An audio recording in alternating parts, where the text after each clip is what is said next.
I sat on the wooden chair near the old window of my small traditional home, the one with cracks in its walls and the smell of wood smoke always lingering in the air. The evening sun streamed through the broken blinds, painting golden lines across my wrinkled hands. I often sit here, alone, letting my mind wander back through the years, to the time when my heart was broken by those I loved most. People see me now as an old grandmother, with silver hair and slow steps, but inside me still lives that woman of 45, the one who was betrayed by her own son. The pain is still fresh even after so many years, because betrayal from family never truly heals. I still remember the day as if it happened only yesterday. I was in the kitchen, kneading dough to make bread for dinner. My son and his new bride had returned from their wedding trip, their laughter echoing through the house. I had waited for this day, dreaming of a house filled with joy, of evenings where my daughter-in-law and I would cook together, of mornings where my son would sit at the table smiling like a boy again. I had imagined I would finally have the comfort of family after years of being a widow, after years of carrying the burden of raising him alone.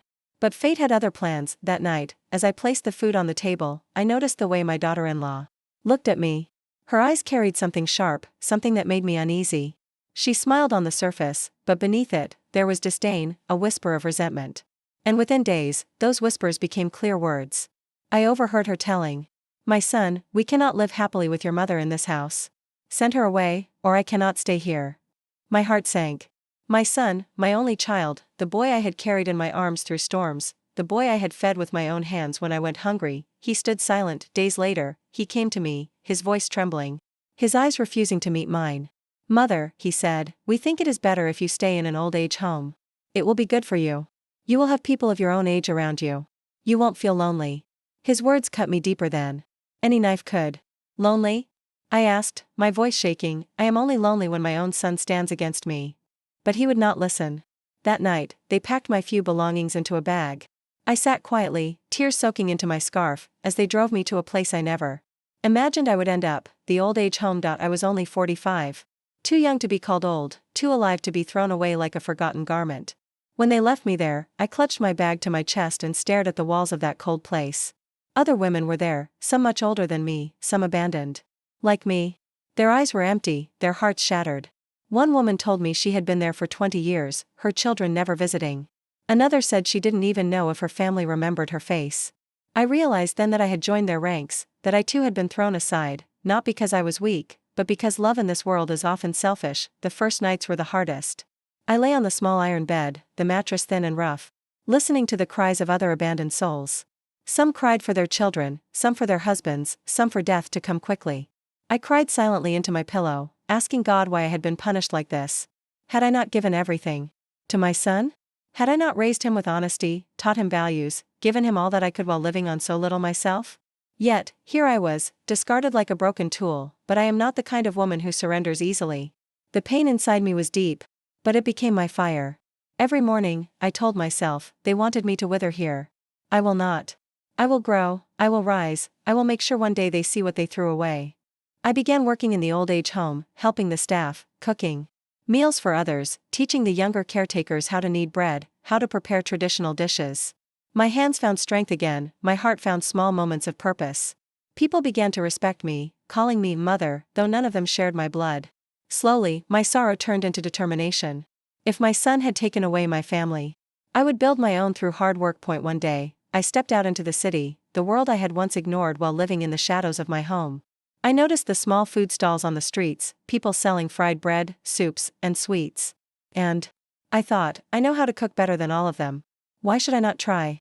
With the little savings I had secretly kept aside, I bought a cart, a few pans, and some ingredients. The first day I stood there, my heart trembled. Would anyone buy from me, an old woman in simple clothes, her hair covered in a faded scarf? But when the aroma of my food filled the air, people gathered. They tasted my dishes, their eyes lit up, and they came back the next day with friends.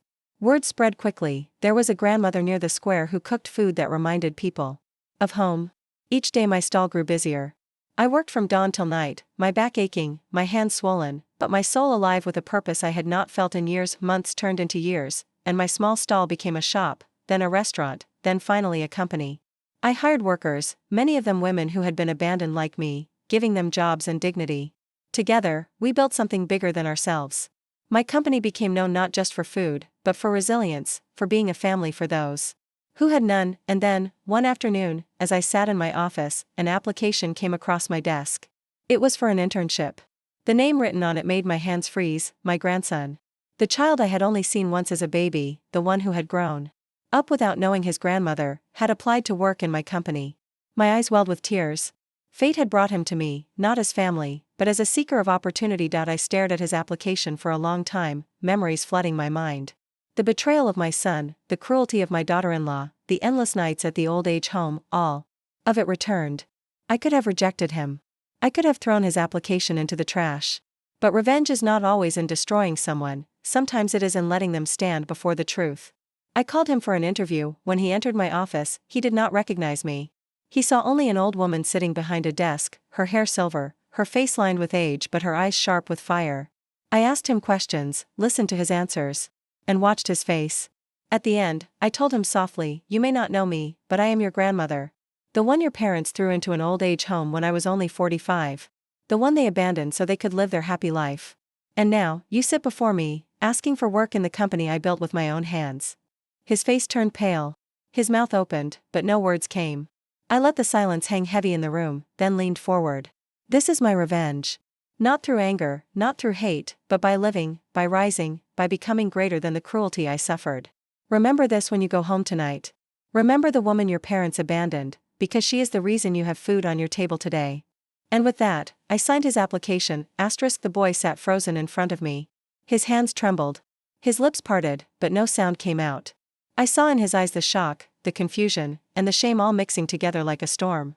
He had never been told about me. That much was clear. His parents had erased me from his memory, from his life. As if I never existed. "Grandmother?" He whispered at last, his voice thin. You are my grandmother?" The word cut into me like a blade. Grandmother. For years, I had longed to hear it from him. For years, I had imagined him running into my arms, calling me with love, the way I once dreamed after his birth. But instead, the word came with doubt, hesitation, and guilt. "Yes," I said firmly. My voice did not shake this time. "I am the woman your father once called mother. The woman who raised him alone after your grandfather's death. The woman who sacrificed everything for him. But when his bride demanded it, he cast me out as if I was nothing." His face grew pale, and he lowered his eyes to the floor. I could see his hands clench into fists on his lap. "I never knew," he murmured, almost to himself. "They never told me about you. They said," he stopped, swallowed, then whispered, "they said you passed away years ago." A bitter smile rose on my lips. Passed away? For them, I was already dead the day they left me at that old age home. It was easier to bury me in their lies than to carry the guilt of what they had done. I leaned back in my chair, my hands gripping the armrests. I had waited for this moment for years, not to punish a child, but to show the truth. My grandson shifted uncomfortably, shame coloring his cheeks. For the first time in his life, perhaps, he felt the weight of his parents' cruelty. "Do you know what it feels like," I continued, my voice calm but heavy, "to be sent away at 45, when you still have life, when your heart still beats strong? Do you know what it's like to eat alone every night, to lie on a thin bed and listen to the cries of others abandoned like you, while your son sleeps peacefully with his wife in the house you built for him? Do you?" He shook his head, his eyes wet with tears. "I worked, boy," I said, leaning forward. "I worked when others thought I would die of sorrow. I cooked for strangers. I built something out of my pain. I raised a company with my bare hands while your father raised nothing but excuses. That is why you sit before me now. Because I survived. Because I refused to die where they left me." For a long moment, silence filled the room. The only sound was the ticking of the clock on the wall. He sat there, a young man with the blood of betrayal in his veins, but also with the chance to make a different choice. "Grandmother," he finally whispered, his tears spilling freely now. I don't know what to say. I feel ashamed. All these years, I thought we had no one. I thought my father was our only family. But now I see." He looked at me, his eyes wide with sincerity. "I want to know you. Please, let me know you." His words pierced my heart. For a moment, the walls of revenge inside me cracked, and I felt the warmth of the love I had been denied for so long. Yet I did not let it soften me completely. Revenge, after all, was not about hurting him, it was about letting him see the truth of what his parents had done. "You may know me," I said quietly, "but do not expect it to be easy. You carry their name. You carry their choices. If you want to stand with me, you must first stand against the lies they built." He nodded, his tears falling onto his shirt. I let him leave the office that day with a heavy heart. As he walked away, I saw the weight of shame pressing down on his shoulders. That was my revenge, not in cruelty, not in screams, but in letting him carry the burden of truth home to the very people who betrayed me. That night, as I sat by the window of my old traditional home, I imagined the scene at their dinner table. My grandson, pale and trembling, telling his parents what he had discovered. My son, the man who had once been my boy, frozen in shame. My daughter-in-law, her face hardening in fear, knowing that their secret was now shattered. That, I thought, is the justice I was waiting for, because revenge is not always fire and fury. Sometimes, revenge is the quiet storm that makes guilty hearts tremble every night in their sleep. That evening, as I predicted, the truth did not remain quiet. My grandson carried it home, heavy on his young shoulders, and placed it in the middle of their house like a burning torch. He told me later how it unfolded. They were at dinner, the table filled with silence except for the clatter of spoons. My son, older now but still with the same cold eyes, asked about his interview. My grandson lowered his fork and said, "I met her. I met the woman you said was dead. My grandmother." The silence that followed, he said, was sharper than any blade. His father's spoon fell from his hand, clattering against the plate. His mother froze, her eyes darting nervously, her lips trembling as if words might betray her. "What are you talking about?" my son demanded, though his voice cracked with fear. "She's alive," my grandson replied firmly. "She owns the company I applied to. She's the one who built it. She told me everything. She told me how you left her in an old age home when she was only 45. How you abandoned her because you wanted to please your wife." My son slammed his hand on the table. "Enough," he barked, his voice shaking. "She is nothing to us. She never existed for you. Forget her." But my grandson, my brave boy, shook his head. "No. I will not forget her. I will not erase her the way you tried to. She is my grandmother, and I am ashamed of you both." He told me that his mother, the woman who once poisoned my son's heart against me, tried to speak, but no words came. For the first time, perhaps, guilt broke through her hardened pride. She lowered her eyes, unable to face the fire in her son's. "And my son? Oh, my son?" He sat there trembling, his hands gripping the edge of the table. He had built a life on lies, and now they were crumbling around him. A few days later, he came to me. I was sitting on my veranda, the evening sun casting long shadows across the courtyard, when I heard hesitant footsteps. I looked up and there he was, my son. The boy I once cradled, the man who once abandoned me. His hair had grown thin, his shoulders bent with years of silent guilt. "Mother," he whispered. The word was rough on his tongue, as if unused for years. I did not answer. I simply looked at him, my eyes steady, my heart silent. He stepped closer, his eyes shining with tears. I am sorry." The words I had once begged for, prayed for, finally came. But they were too late. "Sorry?" I asked softly, my voice cold. "Sorry for leaving me when I needed you most? Sorry for listening to a woman's whispers instead of a mother's cries? Sorry for declaring me dead to my own grandson?" He fell to his knees. I was weak. I thought it was easier to obey than to fight. "I thought you would understand." My voice rose, my pain spilling at last. "You left me in a place where people wait to die. You let me rot while you lived in the house I built with my hands. And you thought I would understand?" Tears poured down his face. He tried to reach for my hand, but I pulled it away. "No," I said firmly. "It is too late for forgiveness. You had your chance 20 years ago. You chose your pride, your wife, your comfort. Now you must live with the truth. Your son knows what you did. And that shame will follow you for the rest of your life." He sobbed quietly, his head bowed to the floor, and I felt no pity. My revenge was not to strike him, not to harm him, but to let him drown in the guilt he created. To make him live every day with the knowledge that the woman he threw away rose higher than he ever could, while he remained chained to his lies. That night, my grandson returned to see me. He sat with me in the courtyard, his eyes heavy with conflict. "They are broken, grandmother," he said softly. "Father wept all night. Mother hides in her room. The house feels like a grave." I looked at him and placed my hand gently on his. "That is not my doing, child. That is the weight of truth. Lies cannot stand forever. When they fall, they crush those who built them." He nodded, his young face etched with wisdom far beyond his years. "Will you forgive him?" he asked carefully. I sighed and looked at the stars above.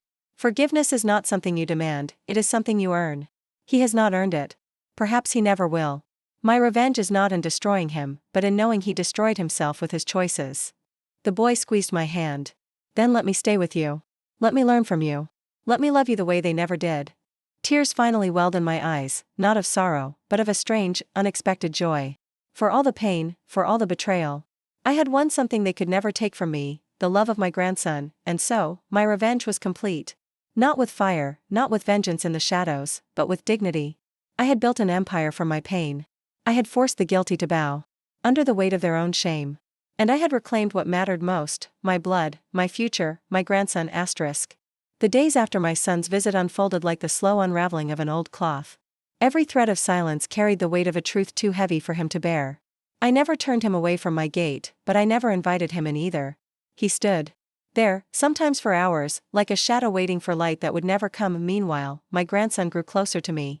He began working in my company, learning every detail with the eagerness of youth and the hunger of someone who had finally found a purpose. He called me not grandmother, but teacher. That word, spoken in his voice, was worth more than all the apologies my son could ever muster. I saw myself in him, not the weak obedience of his father, but the resilience of survival. He worked late, listened carefully, asked questions no one else dared to ask. And when he smiled, I saw the family I thought I had lost forever. One evening, he came home and said, "Grandmother, people respect you more than they fear you. That's why you won. You didn't just take revenge. You built something greater. You showed everyone what strength looks like." I looked into his eyes and whispered, "Remember that, child. Revenge without dignity leaves nothing but ashes. But revenge with dignity leaves a legacy." As for my son and his wife, life became their punishment. Word spread quickly in our community. Everyone knew now that the woman they declared dead was alive and thriving, while they hid behind curtains of shame. Invitations to gatherings grew fewer, friends turned away, and whispers followed them wherever they went. My daughter-in-law, the very woman who once looked at me as if I were dirt beneath her feet, now couldn't lift her eyes when she passed me on the street. She aged quickly, her pride shattered, her face pale with guilt she could no longer mask, and my son, my once proud boy, was a ghost of himself. His shoulders slumped, his words faltered, and he could no longer look his own son in the eyes. He begged me once more, on his knees, to forgive him, but forgiveness, I knew, would be mercy he did not deserve. "You left me to die," I told him. "Now you must live to remember it." He wept, but I felt nothing. My heart, once broken by him, had long since mended in the warmth of my grandson's love. Years passed. My company flourished, my grandson rose to leadership, and I watched him transform into the man his father never could be. He often told me he wanted to carry my story forward, not as a tale of pain, but as a lesson in resilience, and I let him.